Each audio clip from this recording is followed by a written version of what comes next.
বলা হচ্ছে যে অভ্যুত্থানে যারা নেতৃত্ব দিয়েছে তাদের প্রভাবটা এবার বিশেষভাবে ডাকসু নির্বাচনের উপর পড়তে পারে। আপনার কাছে কি মনে হয় এইবারে ডাকসু নির্বাচনটা কি সেই অভ্যুত্থানের একটা ফলাফল এর উপর আসবে, বা সেরকম পরিস্থিতি দেখতে পাচ্ছেন কিনা, বা সেই আশঙ্কা আছে কিনা? সত্যি কথা বললে যে এই যে জুলাই গণ অভ্যুত্থান এবং এই তৎপরবর্তী যে রাজনৈতিক প্রেক্ষাপট, আপনি যদি গণ অভ্যুত্থানের কথাও বলেন, সেখানেও কিন্তু সর্বোচ্চ সংখ্যক শহীদ যেমন বাংলাদেশ জাতীয়তাবাদী ছাত্র দলের, তেমনি ক্যাম্পাসেও কিন্তু সর্বোচ্চ সংখ্যক মানুষ যারা জুলাই আন্দোলনের সাথে সম্পৃক্ত, সেটা কিন্তু বাংলাদেশ জাতীয়তাবাদী ছাত্র দলেরই। তো সেদিক থেকে দেখলে আপনি দেখেন যে 5 আগস্টের পরে যে রাজনৈতিক প্রেক্ষাপট, সেখানে আসলে বাংলাদেশ জাতীয়তাবাদী ছাত্রদল তাদের মতামত আসলে বিভিন্ন সিদ্ধান্তে কই প্রতিফলিত করতে পেরেছে, কিংবা তাদের মতামতকে আদৌ নেওয়া হয়েছে, সেক্ষেত্রেও কিন্তু কোনো কিছু নেই। তো আসলে জুলাইয়ের যে যারা আন্দোলনের নেতৃত্ব দিয়েছিল বা আন্দোলন করেছিল, তারা যে চাইলেই এই নির্বাচনকে প্রভাবিত করতে পারছে বা মানে পারবে, সেক্ষেত্রে আমার সন্দেহের অবকাশ আসলে অনেক কিছু রয়ে গেছে। মানে আপনি মনে করছেন না যে জুলাইয়ের একটা প্রভাব এর উপর থাকতে পারে?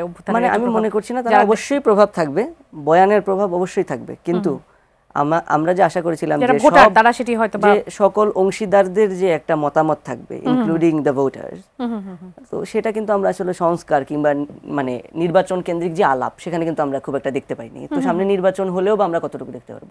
এবং এই ক্ষেত্রে আসলে আগের পয়েন্টটাতে আপনাকে ফেরত নিয়ে যাই। যেমন ধরেন এই যে নীল দলপন্থী যারা শিক্ষক এবং এই যে ছাত্রলীগের যে নির্যাতনকারীরা, তারা যেমন নির্বাচন করবে, তেমনি নীল দলপন্থী এই যে এইসব শিক্ষকেরা কিন্তু সরাসরি ওইসব হল সংসদের সভাপতি হিসেবে নির্বাচিত হলেন। তারা কিন্তু অলরেডি ইলেক্টেড।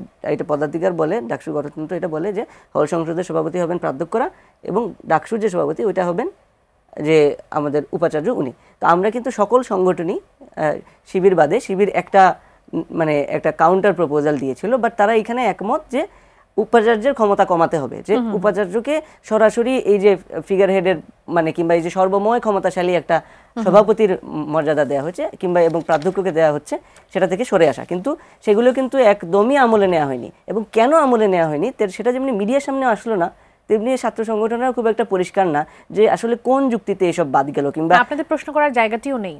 না, আমাদের তো কোনো প্রশ্ন করার জায়গাও নেই। এবং যে আলোচনা দেখানো হয়েছে, সেসব আলোচনা আসলে ওই যে চা নাস্তা খাওয়া ছাড়া আসলে কিছু হয়নি। তো ওই যে চা নাস্তার আলোচনা দিয়ে কি হবে যদি আমাদের ফলপ্রসূ একটা আলোচনা না হয়? এবং একই সাথে আমি আর কি মনে হয় যে যেহেতু এই ফলপ্রসূ হচ্ছে না বা আপনাদের চাওয়া পাওয়াকে গুরুত্ব দেওয়া হয়নি এই তফসিলে, সেক্ষেত্রে নির্বাচন কি প্রশ্নবিদ্ধ হতে পারে? অবশ্যই প্রশ্নবিদ্ধ হতে পারে। যদি আমরা দেখি যে 2019 সালের মতো আরেকটি বায়াস নির্বাচন হচ্ছে, যেখানে সবাইকে ঘাড় ধরে অংশগ্রহণ করানো হচ্ছে বটে, কিন্তু এখানে যেমন শৃঙ্খলার কোনো বালাই নাই এবং একই সাথে কিন্তু কারচুপিও হয়েছিল সেই নির্বাচনে। তো এরকম যদি আরেকটি নির্বাচন হয়, সেটি কিন্তু আসলে দিন শেষে ওই যে ফ্যাসিবাদ আবার ফেরত আনার একটা নির্বাচনে পরিণত হতে পারে। আপনারা তো সেটা নিশ্চয়ই এখন থেকেই পর্যবেক্ষণ করবেন যে আসলে পরিস্থিতি কোন দিকে যাচ্ছে।